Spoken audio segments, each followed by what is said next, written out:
Você já assistiu o seu mundo inteiro desabar bem na sua frente? Você já assistiu o seu mundo inteiro desabar bem na sua frente? Não metaforicamente. Desabar de verdade. Contas bancárias bloqueadas, amigos sumindo, você sozinha numa sala de tribunal sem nada além da roupa que está usando. Foi exatamente isso que Sofia viveu. O marido, Ricardo, achava que já tinha vencido. Achava que, cortando ela de tudo, ela ia desaparecer em silêncio. Ele até se levantou diante do juiz e declarou que ela era burra demais para contratar advogado. Com aquela voz cheia de arrogância, disse: ela não tem credibilidade nem inteligência para se colocar contra alguém do meu nível. Mas Ricardo cometeu um erro fatal. Ele esqueceu de perguntar a Sofia sobre a mãe dela. E quando as portas daquela sala de tribunal se abriram, a expressão no rosto de Ricardo não era só choque, era terror puro. Você vai ouvir agora a destruição mais brutal que já aconteceu num tribunal em Portugal.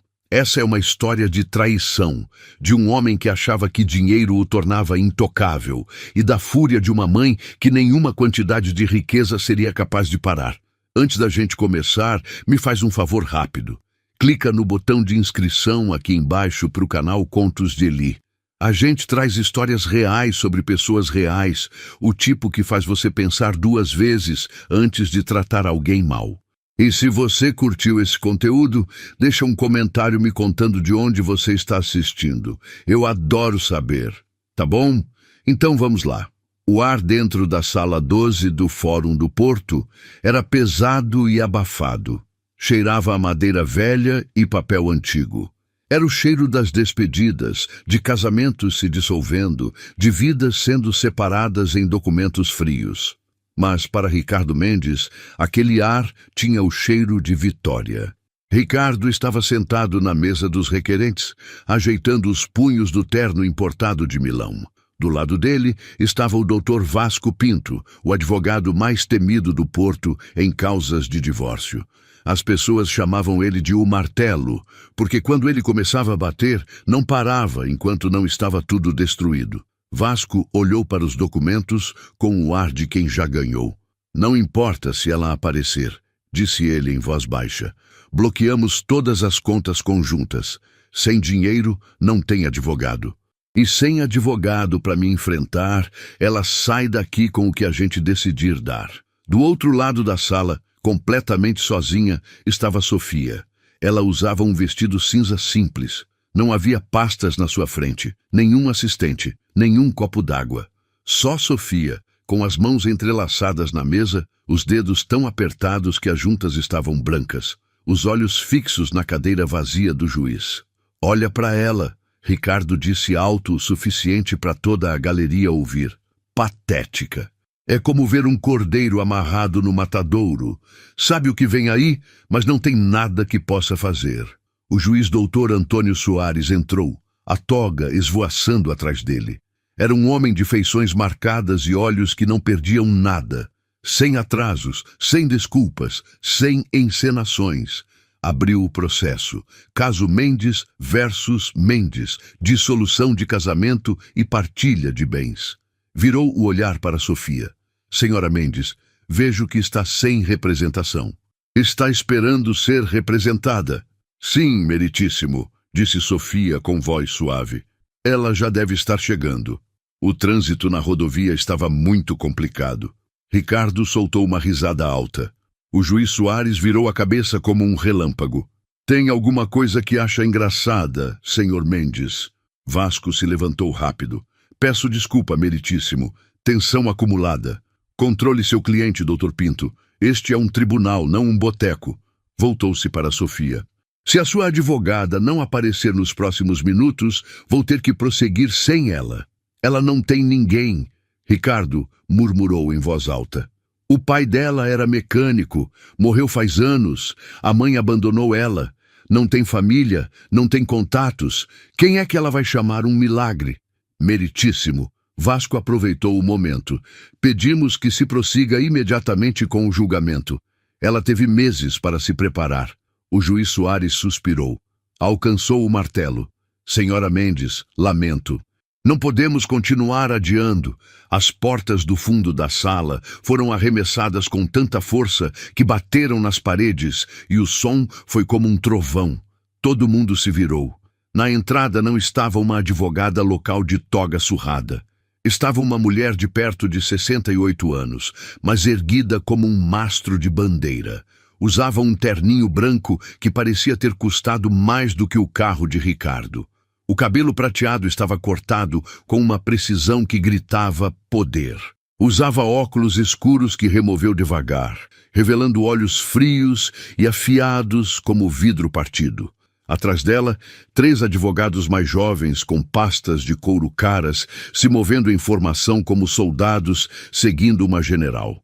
A mulher desceu o corredor central sem pressa, os saltos batendo no assoalho como uma contagem regressiva. Vasco Pinto derrubou a caneta. O rosto ficou pálido de verdade. Não, ele sussurrou com medo real na voz. Isso não é possível. Quem é essa? Ricardo perguntou confuso. É a mãe dela. Mas a Sofia me disse que a mãe morreu quando era nova. Disse que era órfã. A mulher chegou à mesa da defesa. Não olhou para Sofia nem para o juiz. Virou devagar e olhou diretamente para Ricardo. Sorriu, mas não era um sorriso gentil. Era o sorriso que uma cobra dá antes de apertar.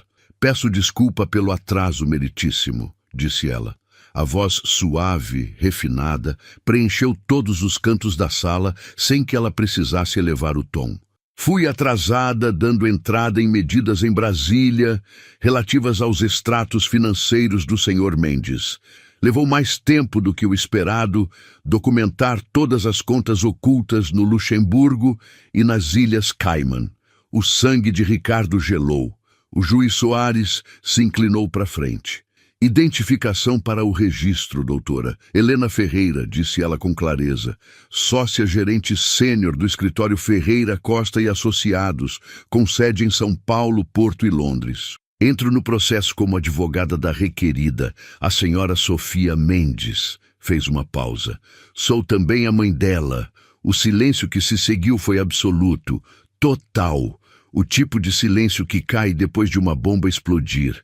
Mãe, Ricardo gaguejou, olhando da mulher de branco para Sofia. Você disse que sua mãe estava morta. Sofia finalmente levantou o olhar, os olhos úmidos de lágrimas, mas o queixo erguido. Disse que tinha saído da minha vida, Ricardo. Não disse que estava morta. A gente estava separadas até ontem. Separadas? Helena repetiu, deixando a palavra pairar no ar. Colocou a pasta sobre a mesa e abriu com 2 cliques secos. A Sofia saiu de casa há 25 anos, porque queria fugir do meu mundo. Ela queria ser amada pelo que era, não porque a mãe dela construiu o escritório que cuida dos assuntos jurídicos de metade das empresas de energia do país. Helena virou o olhar afiado para Vasco. Olá, Vasco. A gente não se vê desde o litígio do contrato da concessão portuária em 2018. Você ainda era associado júnior naquela época, né?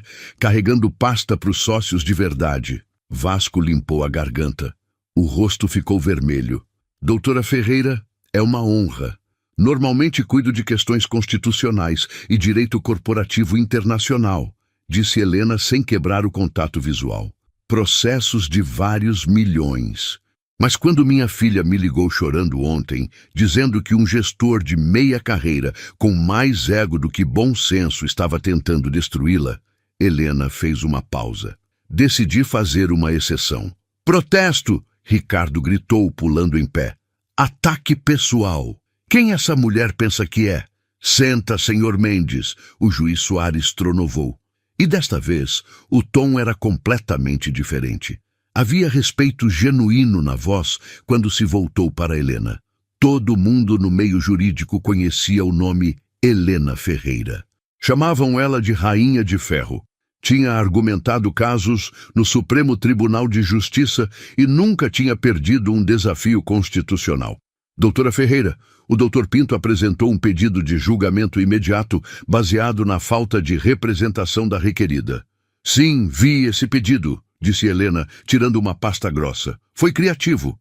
Mal fundamentado, mas criativo. Entregou uma pilha enorme de documentos ao escrivão e jogou uma cópia sobre a mesa de Vasco com um baque pesado que o fez pular.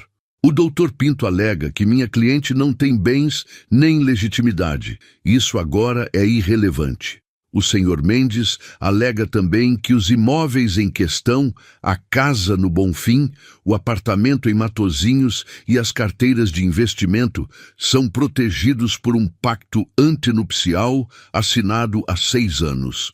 Esse pacto é vinculativo. Ricardo atirou. Ela assinou de livre vontade. Ela não fica com nada. Helena se virou para Ricardo e removeu os óculos devagar. Senhor Mendes, sabe quem desenvolveu o enquadramento jurídico para identificar coação em pactos antinupciais adotado pelo Conselho Nacional de Justiça? Ricardo piscou. Eu, disse Helena com suavidade, em 2003. Escrevi as diretrizes que definem exatamente o que constitui coação em contratos matrimoniais. Ela bateu nos documentos da mesa de Vasco.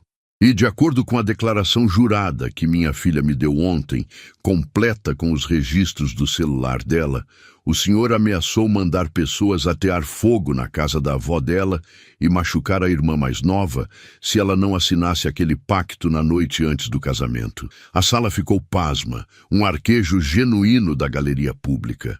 É mentira, Ricardo gritou, o rosto ficando roxo. Temos as mensagens de texto daquela noite. Helena continuou com calma. Recuperadas do servidor de backup do seu celular que o senhor achava ter apagado. Documento C, meritíssimo. O juiz Soares folheou até o documento C. As sobrancelhas subiram. Vasco estava percorrendo as páginas freneticamente, o suor escorrendo na testa, as mãos tremendo de verdade. Meritíssimo, Vasco gaguejou. Não tivemos tempo para analisar essas provas. É uma emboscada. Uma emboscada? Helena riu. Era o tipo de risada que faz o sangue gelar. Doutor Pinto, o senhor tentou apressar um julgamento contra uma mulher sem representação, enquanto seu cliente ficava sentado, ridicularizando ela publicamente. Não venha me falar de igualdade processual. Agora vamos falar do que importa mesmo. O dinheiro. Helena se virou para a sala toda. O senhor Mendes declara um patrimônio de aproximadamente 1.200.000 euros. Um valor razoável para um homem das suas realizações limitadas. Ricardo parecia prestes a explodir. Contudo, disse Helena, tirando uma segunda pasta ainda mais grossa, minha equipe de contadores forenses, especialistas que normalmente rastreiam dinheiro para o Ministério Público, passou as últimas 18 horas seguindo o rastro das empresas de fachada que o senhor Mendes tem usado. Empresas registradas no Luxemburgo, em Malta e nas Ilhas Cayman. Jogou a segunda pasta sobre a mesa. O baque ecoou pelo tribunal em silêncio. O senhor Mendes tem desviado ativos do casal para uma empresa chamada Cimeira Gestão Limitada durante 4 anos. O valor total oculto não é 1.200.000 euros. Helena se inclinou para frente, o rosto a centímetros do de Ricardo. São 3.800.000 euros, e como o senhor Mendes não declarou nenhum desses fundos na declaração jurada de 3 dias atrás, isso constitui perjúrio e sonegação fiscal. Ricardo afundou na cadeira. A voz foi um sussurro desesperado. Faz alguma coisa, Vasco. Fala alguma coisa.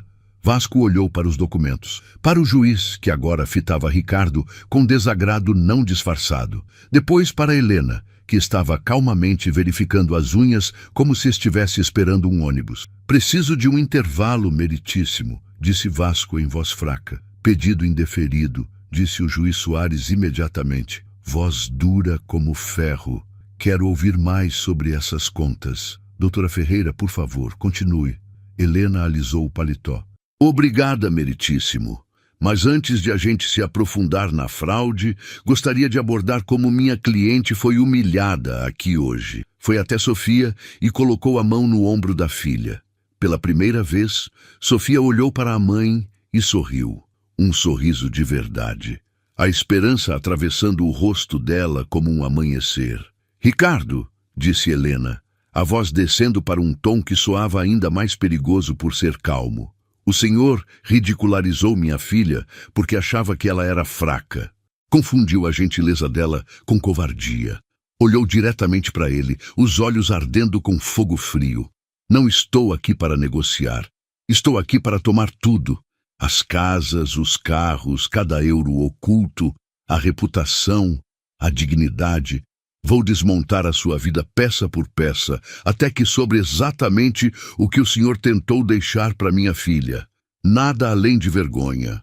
Dr. Pinto, seu cliente pode tomar o lugar de testemunha agora. Ricardo subiu ao banco das testemunhas com as pernas bambas. Jurou dizer a verdade e se sentou, tentando recuperar alguma confiança. Era Ricardo Mendes, era gestor sênior, tinha diploma universitário, tinha construído empresas. Essa mulher estava só tentando intimidá-lo. Helena foi para o centro da sala sem anotações. Ficou olhando para ele como uma cientista examinando um inseto. Senhor Mendes, disse ela agradavelmente, vamos começar por algo simples. O senhor assumiu o controle de todas as finanças do casal porque a Sofia era desorganizada, é isso? Sim, disse Ricardo, ganhando um pouco de confiança. A Sofia é sonhadora, não entende de investimentos. Eu cuidei de tudo para proteger nosso futuro. Para proteger o seu futuro? Helena acenou com a cabeça. É por isso que comprou um apartamento em Matozinhos, registrado em nome da Cimeira Gestão em março deste ano? Ricardo vacilou. Foi um investimento. Um imóvel para aluguel. Interessante. Helena tirou uma folha do bolso. Porque os extratos do cartão de crédito ligados a esse imóvel, extratos que a sua secretária esqueceu de deletar do servidor da empresa, mostram que comprou móveis caríssimos para esse apartamento. Cama de casal, conjunto de jantar, eletrodomésticos novos. Para um imóvel de aluguel, não acha estranha a escolha? Sofia cobriu a boca com a mão. Ricardo ficou pálido. Era para aumentar o valor do aluguel. Móveis bons atraem inquilinos melhores. Claro, disse Helena, com aquele sorriso de predadora. E o colar de ouro que comprou numa joalheria 3 dias depois, no valor de 4.600 euros, também era para os inquilinos? Ou era para a mulher que morava no apartamento? Protesto meritíssimo. Vasco pulou em pé. Infidelidade não afeta a partilha de bens nos termos do direito português. Afeta quando os fundos do casal foram utilizados para sustentar a relação, decidiu o juiz Soares. Protesto indeferido. Responda, senhor Mendes. Ricardo segurou na balaustrada. Eu não sei do que ela está falando. Muito bem, vamos deixar sua amiga Vanessa de lado por agora. A gente volta nela mais tarde. Ricardo tremeu quando ouviu o nome. Helena nem piscou. Vamos falar da Cimeira Gestão. O senhor declarou receita de 80.000 euros no ano passado, correto? Sim, o negócio estava difícil. A economia estava complicada. A economia estava complicada? Helena se virou para o juiz. Meritíssimo! Tenho aqui extratos bancários do Luxemburgo mostrando uma transferência de 460.000 euros para a Cimeira Gestão, exatamente no dia em que o senhor Mendes diz que a economia estava complicada. Senhor Mendes, o que fez com esse dinheiro? Ricardo não disse nada. A boca abriu sem som. Deixa eu ajudar o senhor.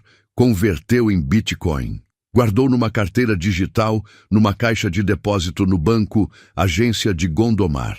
Caixa número 143.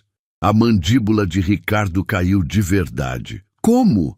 Como a senhora sabe disso? Sou Helena Ferreira, disse ela simplesmente. Encontrar dinheiro oculto é o que faço há 30 anos. Senhor Mendes, o senhor ficou aqui sentado essa manhã rindo da minha filha, dizendo que ela era pobre e estúpida. Mas a verdade é que o estúpido é o senhor. Roubou quase 4 milhões do casal. Escondeu tudo e passeava a namorada pelos shoppings de Lisboa, enquanto minha filha usava os últimos 50 euros que tinha para comprar mantimentos. Não roubei nada, Ricardo explodiu, o verniz completamente caindo. É o meu dinheiro. Eu ganhei. Ela ficava em casa fazendo os trapos dela. Não contribuiu para nada. Por que ela há de ficar com metade de tudo pelo que eu trabalhei? A sala ficou absolutamente em silêncio. Até os ventiladores pareceram parar. O juiz Soares olhou para Ricardo com desprezo puro. Senhor Mendes, disse o juiz devagar, o senhor acabou de admitir em registro e sob juramento que ocultou intencionalmente bens do casal para impedir que sua esposa recebesse a parte legal dela? Eu? Ricardo gaguejou. Não quis dizer isso. Não tenho mais perguntas para essa testemunha, disse Helena, virando as costas para Ricardo com elegância. Foi sentar ao lado de Sofia. Sofia estava chorando em silêncio, mas já não eram lágrimas de tristeza, eram de alívio. Helena apertou a mão da filha. Acabou, sussurrou. Ele se destruiu sozinho. Vasco Pinto era um sobrevivente, sabia quando lutar e quando recuar. Ricardo tinha acabado de cometer perjúrio em plena audiência. O juiz estava furioso, e do outro lado do corredor estava Helena Ferreira, que podia arquivar queixas que acabariam com a carreira de Vasco de um dia para o outro. Quando Ricardo afundou na cadeira tropeçando nas palavras, Vasco começou a arrumar a pasta. "O que está fazendo?" Ricardo perguntou em pânico. Vasco se levantou e abotoou o paletó. "Meritíssimo, peço respeitosamente autorização para renunciar ao mandato do requerente." "O quê?" Ricardo pulou e agarrou Vasco pela lapela. "Não pode me abandonar. Te paguei 30 mil euros." "Oficial de justiça." A voz do juiz Soares estralou como um chicote. O oficial agarrou Ricardo pelos 2 braços e empurrou ele de volta para a cadeira. "Senta ou vai para uma cela até o fim da audiência", rosnou. Ricardo se sentou. A respiração descontrolada, a gravata afrouxada. Olhou em volta. Estava completamente sozinho. Até o próprio advogado tinha virado as costas para ele. O juiz Soares não autorizou a renúncia naquele momento, mas Vasco já tinha afastado a cadeira de Ricardo deliberadamente. Helena se levantou outra vez. "Meritíssimo, gostaria de chamar minha próxima testemunha. Chamo a senhora Vanessa Correia." A cabeça de Ricardo disparou. O rosto ficou branco. Ela não faria isso. As portas se abriram. Uma jovem bonita, vestido azul marinho simples, mãos tremendo, entrou sem olhar para Ricardo. Ele estendeu a mão. "Vanessa, não faz isso." Ela se desviou como se ele fosse uma cobra. Vanessa prestou juramento. A voz era tão baixa que o escrivão teve que pedir para falar mais alto. "Senhora Correia", disse Helena com gentileza, "qual era a sua relação com o senhor Mendes?" "Eu era a namorada dele há 2 anos." "Era?" perguntou Helena. "Terminei ontem à noite." "Por quê?" A doutora Ferreira me mostrou os registros telefônicos, as mensagens que o Ricardo mandou para outra mulher em Lisboa, outra namorada. A sala explodiu em murmúrios. Uma mulher na galeria arquejou tão alto que o som ecoou. O juiz Soares bateu o martelo com força. Silêncio. "O senhor Mendes falava da esposa com a senhora Vanessa?" "Sempre, senhora. Dizia que ela era inútil, um peso, que ia destruir ela no tribunal, e estava orgulhoso disso." A voz de Vanessa foi ganhando força enquanto a raiva a enchia. "Dizia que ia deixá-la sem nada não porque precisava, mas porque queria. Dizia que seria uma boa lição. Queria fazê-la sofrer para que ela voltasse a pedir para ele de joelhos." Vanessa fez uma pausa. Dizia que queria possuí-la, como se ela fosse propriedade dele. As palavras pairaram no ar como gás venenoso, feias, cruéis, e eram o último prego no caixão de Ricardo Mendes. "Obrigada, senhora Correia", disse Helena suavemente. "Não tenho mais perguntas." Virou-se para Vasco. "Doutor, quer fazer perguntas?" Vasco olhou para Ricardo, para o juiz e depois para baixo. "Sem perguntas, meritíssimo." O juiz Soares tirou os óculos, limpou devagar. Em 25 anos de função, assisti a muitos divórcios feios. Mas o que testemunhei aqui hoje está entre as demonstrações mais repugnantes de arrogância, crueldade e desonestidade que já vi. O senhor veio ao meu tribunal e ridicularizou o processo judicial. Ridicularizou uma mulher que prometeu amar e proteger. Cometeu perjúrio, cometeu fraude, ocultou milhões. Usou fundos do casal para sustentar não uma, mas múltiplas relações. E ficou aí rindo, achando que tinha ganho. Virou-se para Sofia. O rosto suavizou ligeiramente.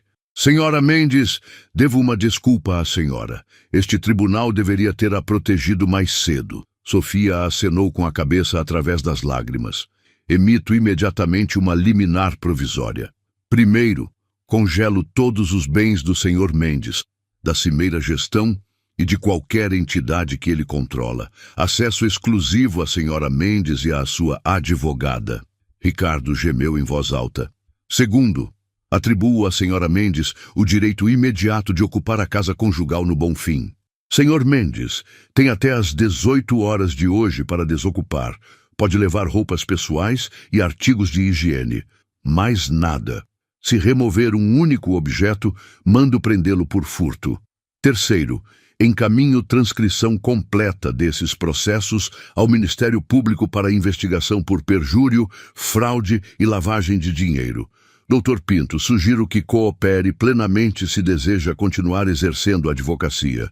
Quarto, o senhor Mendes será pessoalmente responsável pela totalidade das custas jurídicas da senhora Mendes, com base nas tarifas do escritório da doutora Ferreira para sócias sêniores. O martelo desceu com um estalo seco que soou como uma porta se fechando sobre a vida antiga de Ricardo. Em menos de 3 horas, tinha passado de homem certo de ganhar a enfrentar acusações criminais, ruína financeira e humilhação pública. Não tinha casa, não tinha dinheiro, não tinha ninguém. Levantou tremendo e foi até Sofia e Helena enquanto elas arrumavam as pastas. Sofia, por favor, a voz rouca. Onde eu vou ficar? O que eu vou fazer? Sofia olhou para ele. Não havia raiva nem tristeza. Só o olhar de alguém que está vendo um estranho. Antes que pudesse responder, Helena se colocou entre os dois. Era vários centímetros mais baixa que Ricardo, mas parecia se erguer sobre ele como uma parede de aço. Senhor Mendes, disse Helena, a voz como gelo, minha filha não fala com criminosos. Se tiver algo a dizer, dirija-se ao meu associado. Daniel, dê seu cartão ao senhor Mendes. Daniel entregou o cartão. Vamos, disse Helena, tomando o braço de Sofia. Temos reserva no restaurante. E minha filha tem 25 anos de vida para recuperar. Passaram por Ricardo. Sofia não olhou para trás, nem uma vez. Nos degraus do fórum, um Mercedes preto parou junto à calçada. Não era o carro de Helena. O vidro desceu. Um homem de cabelo grisalho e rosto duro estava no banco de trás. Sofia parou. A mão voou para a boca. Pai, ela sussurrou. Helena ficou rígida de imediato. Olá, Helena, disse o homem. Fiquei sabendo da audiência. Estou aqui porque o Ricardo Mendes me deve dinheiro. 800 mil euros, empréstimo da minha empresa Fortíssimo Investimentos. Usou a Casa do Bonfim como garantia. Está em inadimplência desde ontem. A casa pertence agora à minha empresa. Sofia sentiu o chão se abrindo debaixo dos pés. Tinha ganhado a casa no tribunal e o próprio pai queria tirar dela nos degraus do fórum. Helena arrancou o documento das mãos de Eduardo e os olhos percorreram a página com velocidade de máquina. Depois, um sorriso lento e perigoso abriu no rosto dela. Ah, Eduardo, você devia ter feito uma due diligence adequada antes de aceitar essa garantia. Em 2019, convenci o Ricardo a colocar o imóvel numa estrutura de fideicomisso familiar. Era para fins fiscais. O Ricardo concordou porque é ganancioso e odeia pagar imposto. Mas o que ele não leu com atenção nos documentos foi a cláusula que exige que qualquer uso do imóvel como garantia tenha o consentimento por escrito de todos os beneficiários. Tanto o Ricardo como a Sofia tinham que assinar. Eduardo olhou para a página de assinaturas. Havia uma assinatura que dizia Sofia Mendes, mas era trêmula, irregular. Helena colocou do lado a assinatura real da Sofia para comparação. O rosto de Eduardo ficou pálido. Ele falsificou, disse Sofia em voz baixa. Falsificou minha assinatura de novo, exatamente. Se a assinatura é falsa, o contrato é nulo, disse Helena. A garantia nunca foi validamente constituída. Você não tem nenhum direito sobre a casa. E se tentar fazer valer esse contrato contra minha filha, processo a Fortíssimo Investimentos e garanto que todos os jornais do país fiquem sabendo que você tentou deixar a própria filha sem casa. Deu um passo em direção a Eduardo, a voz baixando. Ou você faz a coisa certa por uma vez, abre mão do empréstimo, absorve o prejuízo e deixa sua filha ficar com a casa que ela ganhou legalmente hoje, e pede desculpa pelos últimos 25 anos. Eduardo era um homem orgulhoso, mas era também inteligente o suficiente para saber quando tinha sido superado. Suspirou, uma expiração longa que o esvaziou. Virou-se para Sofia. Não sabia da falsificação. Nunca devia ter emprestado ao Ricardo sem falar com você antes. Devia ter sido um pai melhor. Me desculpa. Sofia olhou para ele. Há 25 anos teria implorado pelo amor do pai. Agora só sentia uma tristeza distante pela relação que nunca tinham tido. Tudo bem, pai, disse ela com suavidade. Pode ir. Tenho almoço marcado. Eduardo acenou uma vez. Entrou no Mercedes. A porta fechou com um baque caro e o carro desapareceu na avenida. Helena viu o carro partir. Depois se virou para Sofia com um sorriso de verdade. Não um sorriso de tribunal, o sorriso de uma mãe. Sofia deu um passo à frente e abraçou a mãe. Helena ficou rígida por apenas um momento. Nunca foi confortável com afeto físico, mas depois relaxou, abraçando a filha de volta com força. Saudade de você, mamãe, Sofia sussurrou. Eu sei, minha querida, disse Helena, a voz carregada. Eu também, e dessa vez não vou a lugar nenhum. Prometo. 3 meses depois, a exposição de arte na Galeria Municipal estava lotada. As paredes cobertas de pinturas vibrantes, imagens de mulheres quebrando correntes e encontrando a liberdade. A exposição se chamava Renascimento, e cada pintura tinha um pequeno ponto vermelho. Vendida. Sofia estava no centro da galeria, com um vestido de seda azul e dourado que ela mesma tinha desenhado e costurado. Parecia confiante, feliz, livre. A peça central era uma tela grande intitulada O Martelo. Mostrava uma sala de tribunal com uma mulher de branco de pé como um anjo da justiça, quebrando correntes escuras enroladas ao redor de uma figura menor. Era poderosa, crua, honesta. Do canto da galeria, Helena observava a filha com uma taça de vinho branco na mão. O celular vibrou. Uma notificação. Ex-gestor Ricardo Mendes, condenado a 6 anos de prisão por fraude e lavagem de dinheiro. Havia uma foto de Ricardo sendo conduzido algemado. O cabelo grisalho, o rosto magro, o ar de 10 anos mais velho. Helena fechou o artigo e guardou o celular com um sorriso leve. Tinha estado presente na condenação. Não precisava ler mais. Daniel, o associado júnior, entrou pela porta da galeria animado. Doutora Ferreira, Sofia, o cheque do acordo final acabou de ser compensado. Entregou o tablet para Sofia. O número que aparecia na tela fez Sofia prender a respiração. Era mais dinheiro do que ela jamais tinha imaginado. Suficiente para nunca mais se preocupar com aluguel. Suficiente para abrir o próprio ateliê de design. Suficiente para começar a fundação de apoio a mulheres que ela estava sonhando. Suficiente para mudar completamente a vida dela. Acabou mesmo, mamãe, Sofia sussurrou. Ele não pode mais me machucar. Não. Helena corrigiu suavemente, colocando o braço ao redor dos ombros dela. Não acabou, minha querida. Acabou implica um fim. O que você tem agora é um começo. Essa é a sua nova vida. A vida que você devia ter tido desde sempre. Lá fora, as luzes da cidade cintilavam contra o céu de inverno. Em algum lugar numa cela de prisão, Ricardo Mendes estava deitado num colchão duro, olhando para um teto de cimento, percebendo que a mulher que chamou de inútil e estúpida tinha se tornado a arquiteta da sua destruição total. Ele tinha cometido o mesmo erro que os homens orgulhosos cometem desde sempre. Tinha confundido gentileza com fraqueza. Tinha confundido bondade com burrice. Tinha pensado que o silêncio significava rendição. Tinha esquecido que as tempestades mais perigosas não se anunciam com trovão. Começam com uma queda de pressão, com uma estranheza no ar, com um silêncio que grita perigo para quem é inteligente o suficiente para ouvir. E, acima de tudo, Ricardo tinha esquecido uma das verdades mais antigas do mundo. Você pode machucar uma esposa e talvez ela te perdoe, mas machuca a filha de uma mãe nunca esquece, nunca perdoa. Uma mãe vai tomar tudo que você tem e tudo que você é e vai fazer isso com um sorriso. Sofia voltou para os convidados, o riso dela ecoando pela galeria como música. Já não era a mulher assustada de vestido cinza com as juntas dos dedos brancas. Era Sofia Ferreira Mendes, artista, empresária, sobrevivente e filha da Rainha de Ferro. E tinha tanto mais para pintar, tanta vida para viver. Ricardo Mendes aprendeu algo naquele tribunal, que o silêncio não é fraqueza.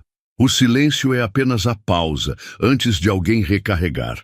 Pensou que podia roubar tudo da Sofia, porque o nome dele estava nas contas. Mas subestimou o poder imparável do amor de uma mãe, combinado com décadas de experiência jurídica e uma vontade de ferro. Se você gostou dessa história de justiça e de karma, clica no like agora mesmo. Ajuda muito o canal a crescer. Compartilha esse vídeo com alguém que precisa ouvir que o mais fraco pode ganhar. Se inscreve no Contos de Eli. Antes de ir, deixa um comentário me contando. De onde você está assistindo? Já te subestimaram alguma vez só para ficarem chocados com o que você é capaz? Quero muito saber. E lembra dessa lição. Toma muito cuidado com quem você escarnece, com quem você subestima, com quem você tenta destruir, porque você nunca sabe quem está prestes a entrar por aquela porta. Nunca sabe de quem é a filha que fez chorar. E com certeza não sabe quando a própria Rainha de Ferro está prestes a entrar na sua vida e tomar tudo que você pensava ser seu. Obrigado por assistir. Isso é Contos de Eli. Se inscreve, dá like e trata as pessoas com respeito. Você nunca sabe quem é a mãe delas.